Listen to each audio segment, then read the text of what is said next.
So first of all, welcome everybody. Welcome to the start of another academic semester.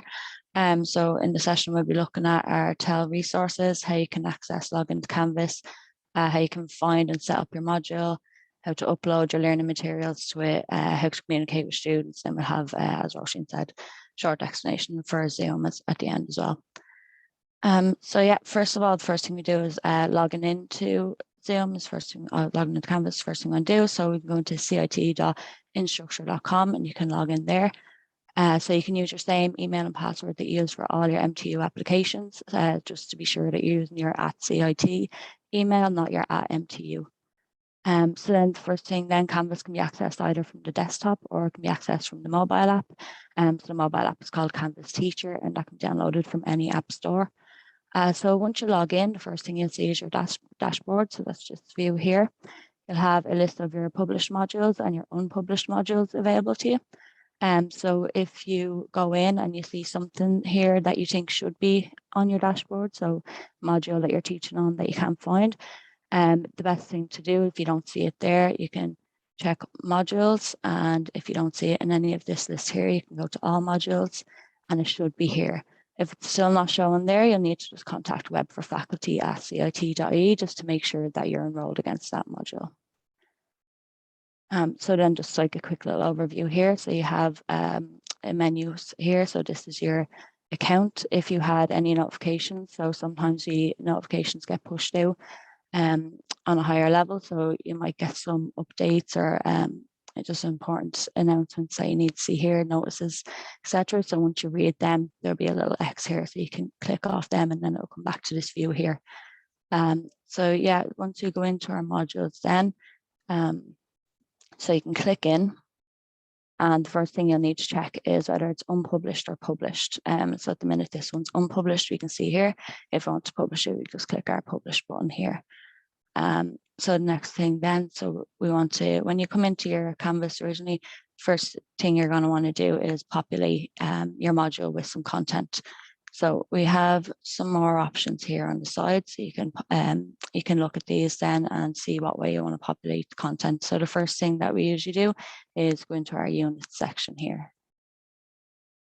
So within a unit, this is where we populate most of our content. So the way we think of units is like folders.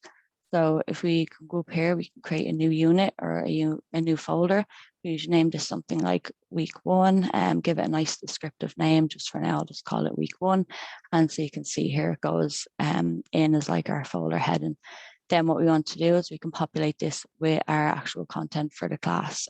So if we click this little plus button here, we are given this drop down menu here, which will give us all the different content types that we can add in.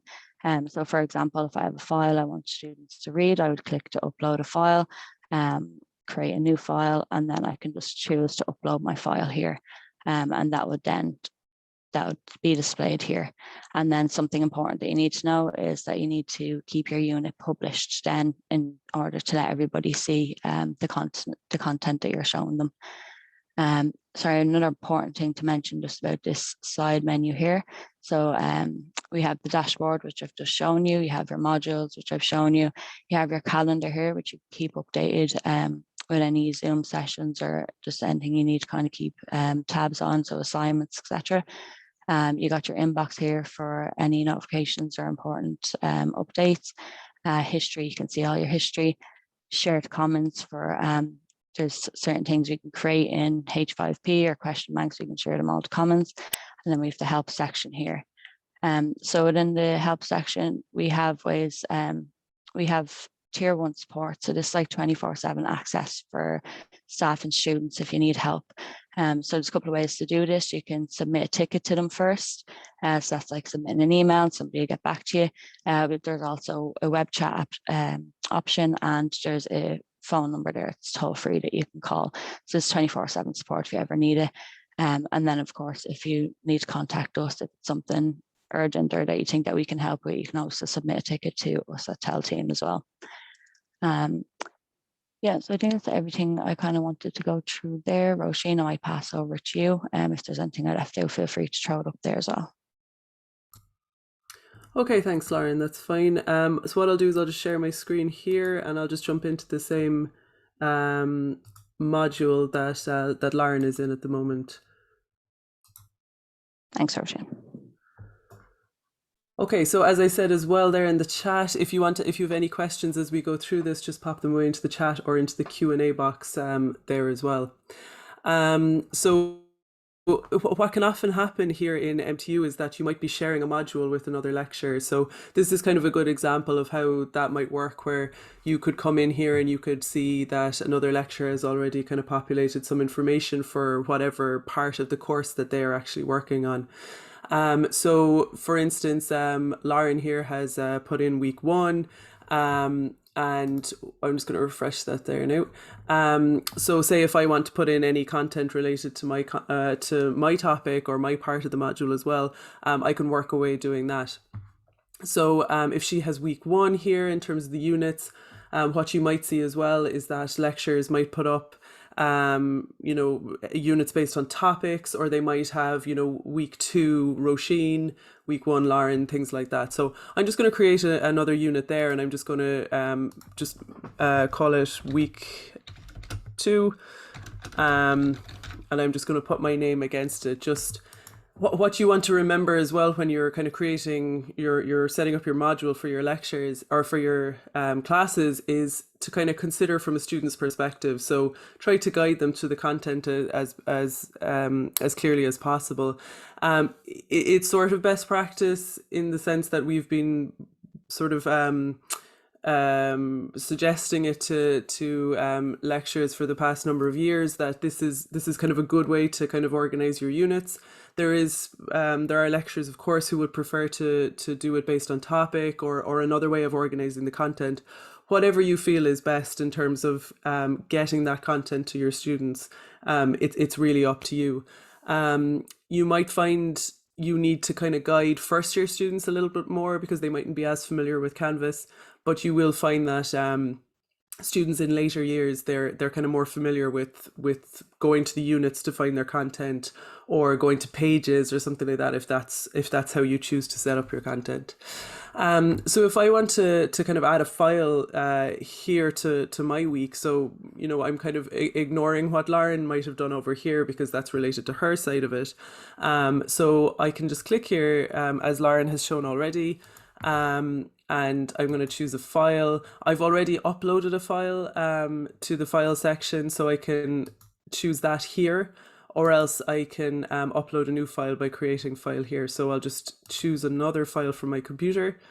I'm just going to choose assessment options. So this is just content that we have available on our site as well. So it's a nice way of plugging some of the files that we've available. And I'm just going to click add item, so that'll show up here for my students. Now, as Lauren has shown as well, in terms of the publishing, you can see the green tick here shows that this file is published, but there's different layers within Canvas modules in terms of publishing or what your students can see. So you have publishing based on the file itself or the item itself. You've publishing based on the unit. So this unit is unpublished, which means the file is sort of hidden under that as well. So in order for your students to actually view this item, you'd have to publish the unit as well itself. And then finally, it's publishing the whole module, as Lauren mentioned already there. So a good way for you to be able to check this as well, to see what your student sees, is by clicking on the student view up here. So if I click on that, it gives me a good indication of what a student can or can't see in my course. So I'm in the student view now. I can see these are the menu items I have available here, but I have no units available because we didn't publish them yet. So if I just leave the student view and I go back in here, and if I publish this one, I don't want to touch Lauren's one there because I feel like, well, if it's not published, she might not want to publish it yet. So if I publish my unit, I can go back into my student view, and you can see that the content is shown up there for the students. You can also see as well, like what we mean when we say, try to be as descriptive as possible with different with your unit headings or your file options and things like that. It just helps to guide the students to the content that you need. So typically in these sessions where we're talking about, getting started with your Canvas module, we wouldn't necessarily go too deep into particular areas like creating assignments and everything like that. But because of largely online delivery or blended delivery in this new semester, I just want to show you how to create an assignment, because you might be doing more continuous assessment this semester than you would have previously. So if I want to create an assignment in Canvas, there's two main ways of creating assessments in Canvas. One is assignments, which is basically sort of a virtual Dropbox that you would, or virtual pigeonhole that you would have within your Canvas module. So you kind of set up an area for your students to be able to submit their assignments or anything like that they've been working on. The quizzes then is basically as it sounds. You would do like a multiple choice quiz or anything like that, and you'd have that available for the students. So you can have a timed quiz. There's a little bit more involved in setting up quizzes and kind of all the settings that are related to it. So we will be covering that in other sessions, but I will guide you to some resources on how to do that as well towards the end of this. So if I want to create a new assignment, I can go into this assignment section over here. You can see here that there's a lot of eye icons that with the line through it. So if I scroll over that, it just shows that it's not visible to students. Now you can always double check that with the student view, but typically anything that doesn't have content will be invisible by default. But you can also change the sort of the navigation options here on the left. What we've done in the TEL department is we've actually pushed out a template that's been applied to all the modules in Canvas. So it just kind of adds a little bit of security to your modules. So by default in Canvas, things like the file section or the people section are kind of available to everybody to view, in terms of like the students that are enrolled in the courses. But we have had issues in the past where, people are kind of afraid of what students can find in the file section and everything like that. So by default, it's hidden. Your students won't be able to kind of access the kind of content that's in those, and they won't be able to see who else is on the course through this people section here. So if I just go into assignments, I'm going to create a new assignment here. What I can do is I can create assignment groups, so I can separate my assignments based on topic, based on, my assignments versus Lauren's assignments, different things like that. So I'm just going to create a new assignment up here with the plus assignment button. So again, what we want to do here is just, again, guide the student to it. So I'm sort of lacking inspiration this morning, but I'm going to just call this assignment 1. But I'm going to give it an extra bit of information. So assignment 1, week 4. So I'm going to basically guide the student to the fact that this is covering maybe content that was delivered in the first 3 weeks of the course or anything like that. So once I have my title here, I can add in a little bit of a description if I want. This rich content editor basically allows me to, it's like using Microsoft Word or anything like that. It allows me to kind of format any content I have. I can add in links, I can add in images, I can embed videos, anything like that. So I'm just going to put in a little bit of a description for my students. What we would always recommend with this is that, you'd often have your assignment brief that you can attach maybe as a PDF to something like this, but in the description here within the assignment, it's kind of good to put in any additional information that you have. So, please upload your assignment as a PDF. Please upload by the deadline. Any information that might help the student, so email me in advance of the deadline in case of issues, whatever way you want to guide the student through it. And then I'll just say, I'll guide them then to the assignment brief. So what I'm going to do is I'm going to grab an assignment brief or a file that I already have uploaded. So if I click into my documents here, I can, this is showing me how to upload a file from my computer. But if I wanted to add in a link here, what I have is external links or course links. So if I click on course links, it brings me to all the sort of links or different areas of this Canvas module. So I can link to pages or assignments or quizzes or anything like that. I've got Tuesday morning brain now. I'm after doing this totally wrong.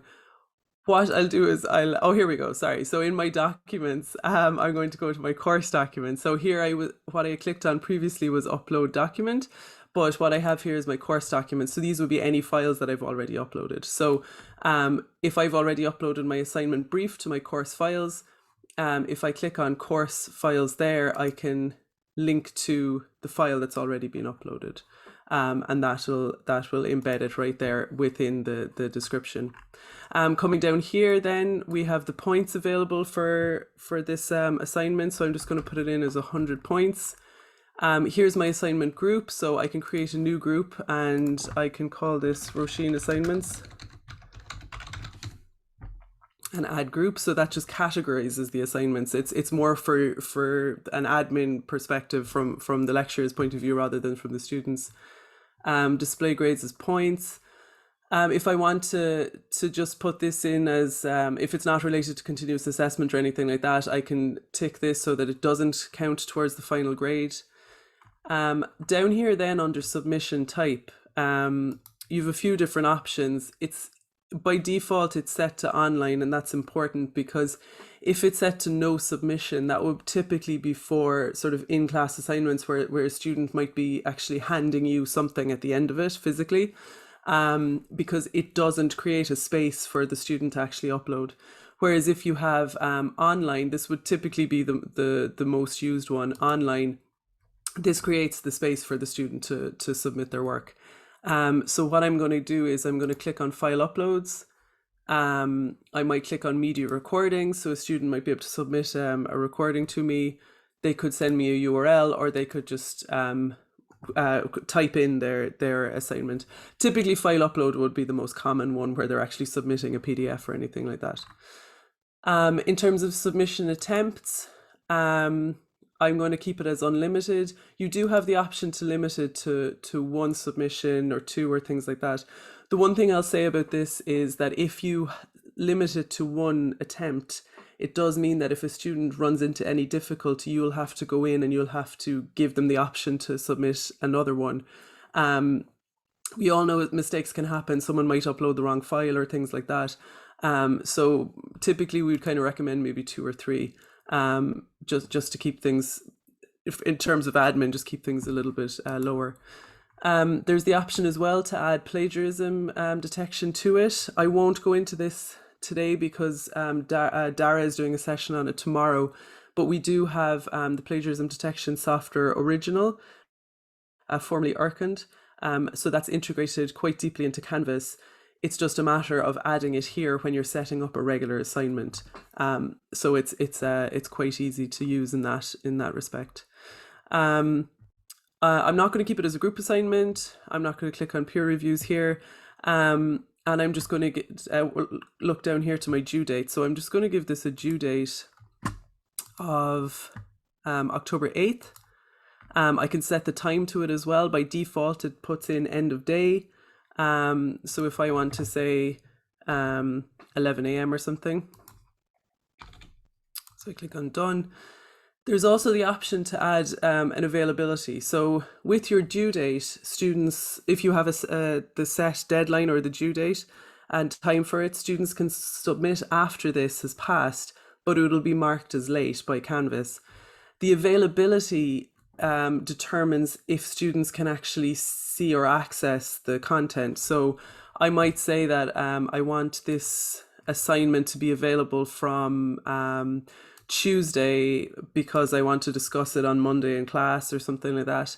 And then maybe I'll set the availability until the end of October, just to give students a little bit of time to actually submit it. You don't have to put in the availability dates or anything like that, but it's just if you do want to kind of control the release of the content to your students, this might be an option. It is just worth knowing that if you do put in availability until, the students won't be able to access it at all. So they won't be able to submit anything late or anything like that. So I'm just going to click on save and publish here.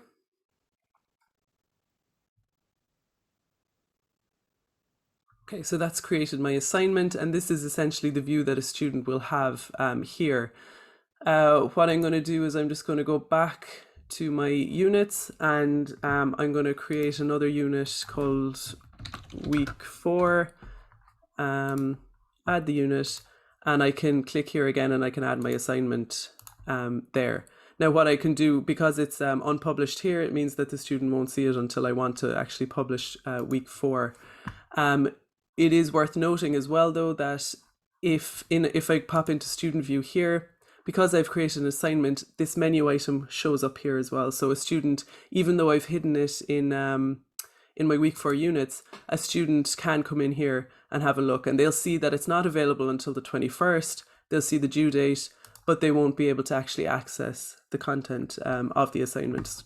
So it's just important to kind of understand what students can see and how much control you have over things.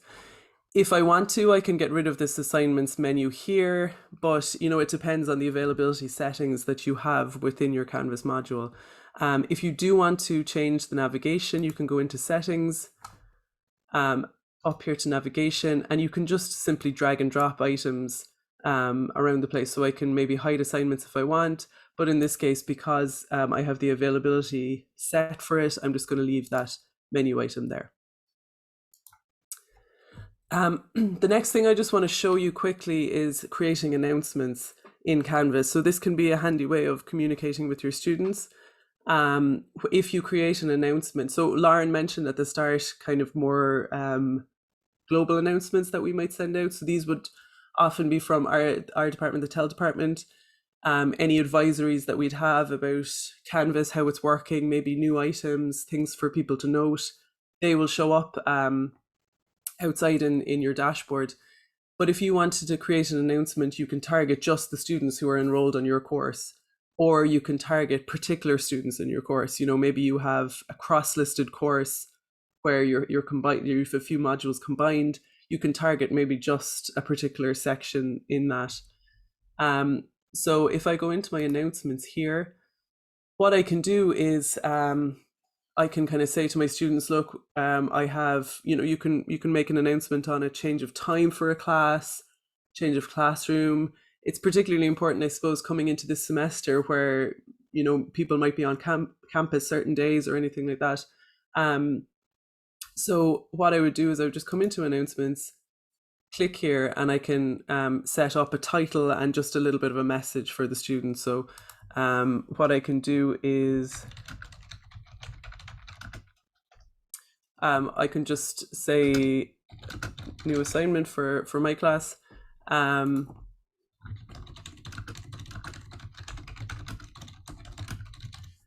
So it's much the same as kind of anything you're creating within Canvas, whether it's a page, an assignment, or anything like that. You can link to particular areas of your Canvas module. So it's again the same idea where you're directing your students to particular places within the Canvas module. You're really kind of guiding and signposting them to the content. So you can add any information here you want. I've created a new assignment. It won't be available until whatever date.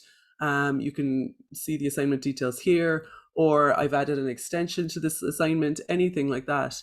So what I'm going to do here is I'm just going to put in a link to the assignment here. So so this is my assignment. And then when I click on save, that shows up as a link. So basically, that did it very quickly, sorry. So I'm going to go back into edit.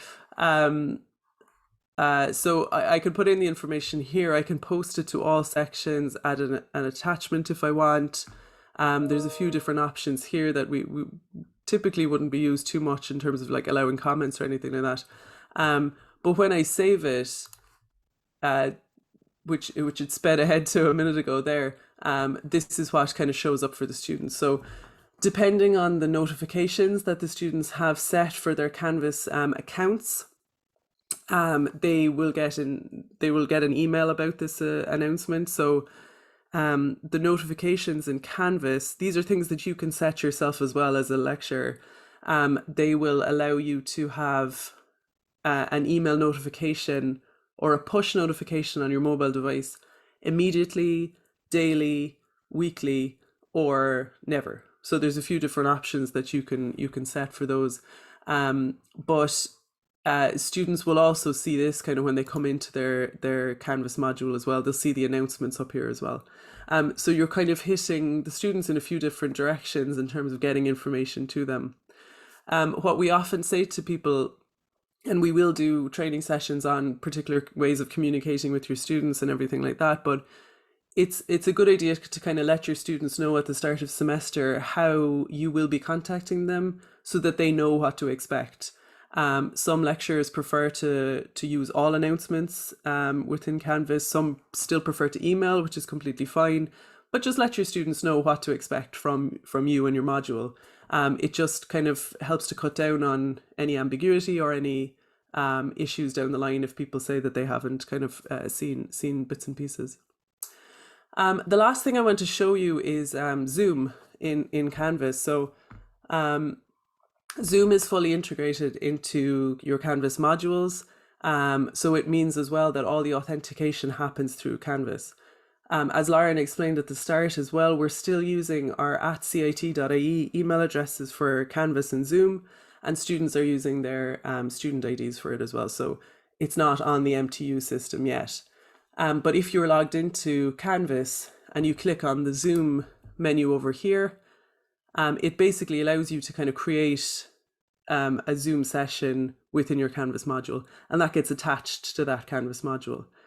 So typically it would be for things like if you had your online classes or anything like that, you can set them up here and they automatically get added to the calendar for that particular module. You can also then link directly to that Zoom session or anything like that for, say, an announcement or anything that you want to add. So, class next week will be at this link. I can show you how to do that now in just a second.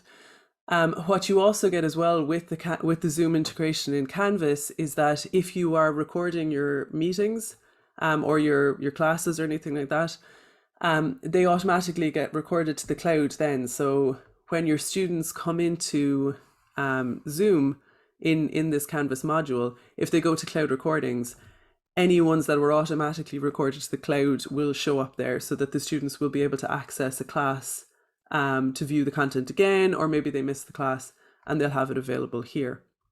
So it's up to you if you want to record your class. So I'm just going to come in here to schedule a new meeting. Now we will be covering Zoom in more detail and I will guide you to some of the resources as well here, but just kind of quickly how you might do it.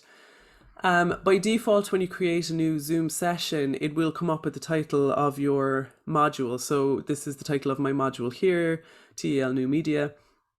You can add a description if you like, but typically this would be used for classes or anything. So what I'm just going to do is because I'm sharing this module with Lauren, I'm just going to put my name next to it. So when students see it, they'll know that it's me delivering my portion of the module. What I can do as well is I can set up a date and time and a duration. One thing with the Zoom accounts is that because it's the institute or the university's account, you will have a licensed account. You won't have to be limited by durations or anything like that. I know a lot of us have been using Zoom over the last year and a half.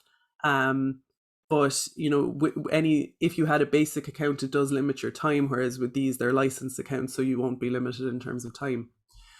Because I want to create a scheduled meeting, so say I have class online every Tuesday at 11, I'm going to click here at recurring meeting. So that means that I can change it to weekly. It repeats every week on a Tuesday, 11 a.m. Starting on the 21st.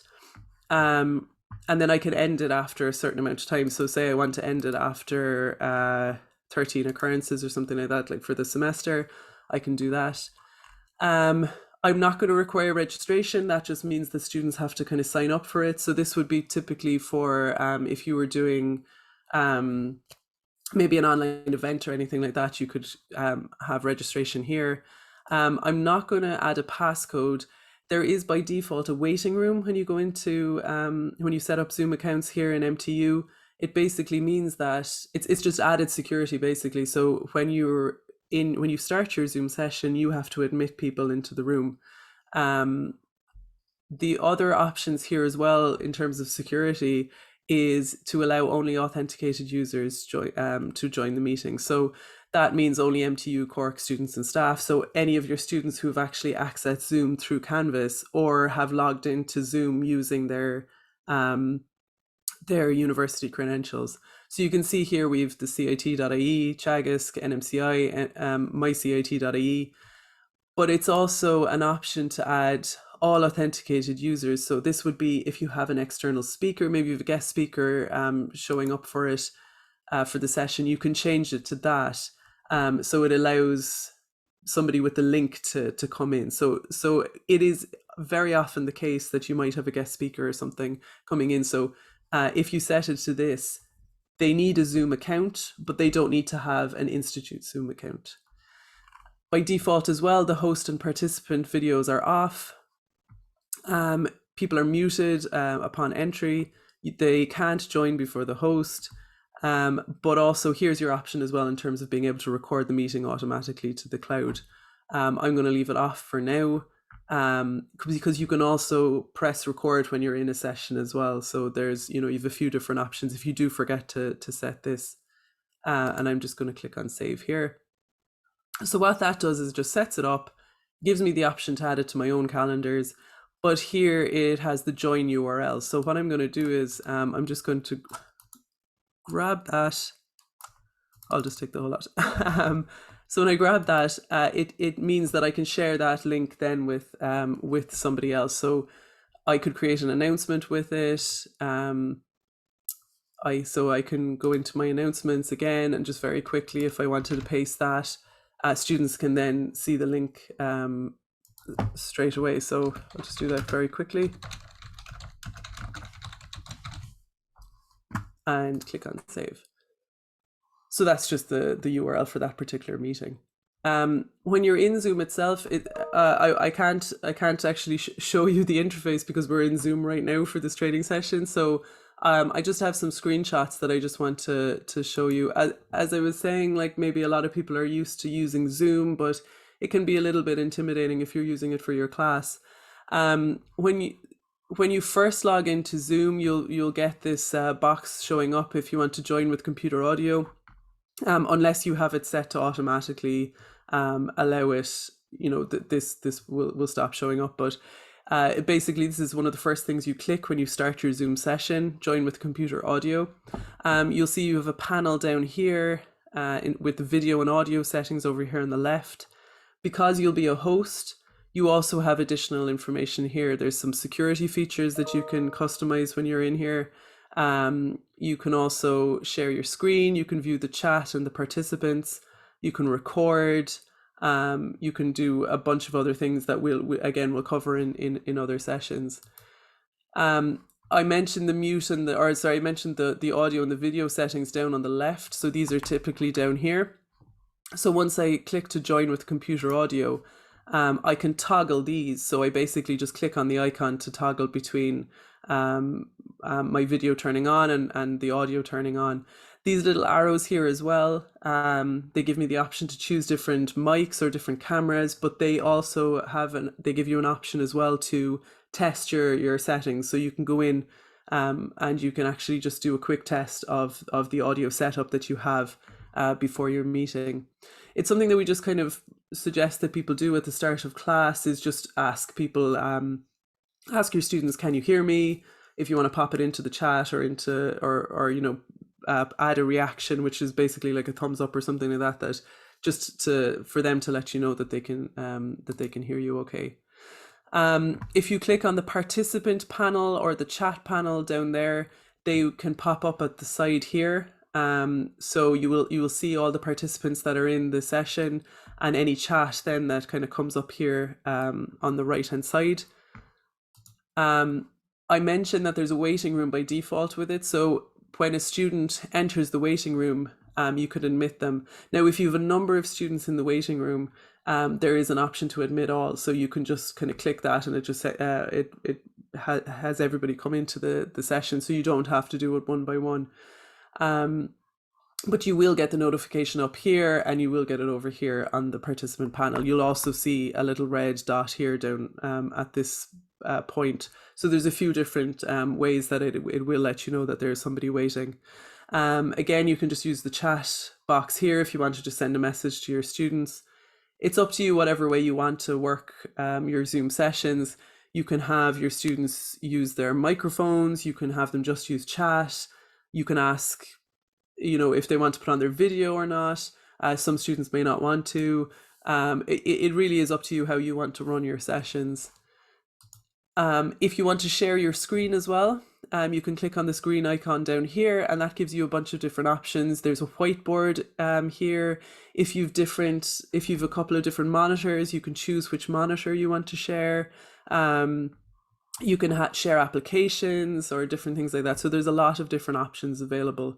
If you have a video that you want to share with your students, if it's playing on your computer, just make sure you click on share sound, share your computer sound. So that means that they can hear the audio that goes with the video. The final screen then as well is just the view if you are sharing. So that menu, it kind of minimizes a bit and it pops up to the side. You can move it around your screen if you want, but you still have access to the chat and the participants. They just pop up as a window above your content, so you can just kind of move it around out of the way if you want. So you will still get notifications if your student has a question or anything like that, or if there's anybody who's waiting to come into the room while you're sharing your screen. And you can see the information that it's, you are sharing, and if you want to stop the share, you can just click on the red icon there. So they're the main things that I wanted to show. Again, as I said, we'll be doing kind of more sessions throughout the semester and over the coming weeks. I do want to just point you towards some of the supports that are available. So Lauren has already shown you the help menu within Canvas. So that will bring you to Canvas Tier 1 24/7 support. They have an email address, support@instructure.com, but they also have a few different ways to get that you can get in touch by phone, by chat, and by email here. So we have found that the chat can be quite good at certain times of the year when there might be a lot of people trying to get in touch with them. So there's a few different avenues that you can reach them. There's our own help desk at the Technology Enhanced Learning Department, so that's edtech@mtu.ie.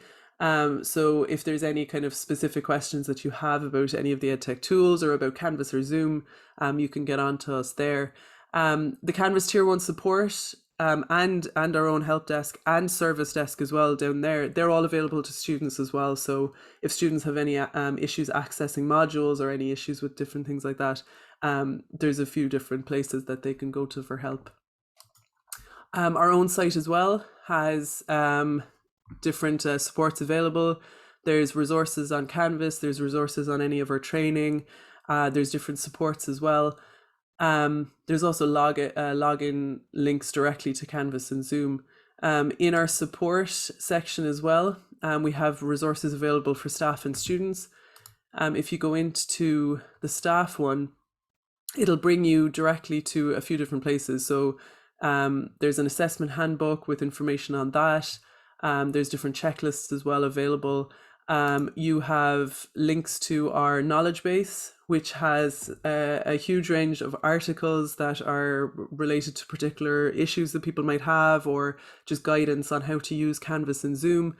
Any troubleshooting and things like that are available here. And any of the past training that we've done and any future training, we do put them up on our YouTube channel. So there's different playlists available here that you can access on particular topics. So Zoom resources, different things like that. There's remote learning resources for students.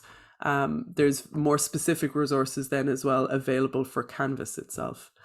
So there's a lot available. Do reach out if you are having trouble with anything. We'll be happy to help.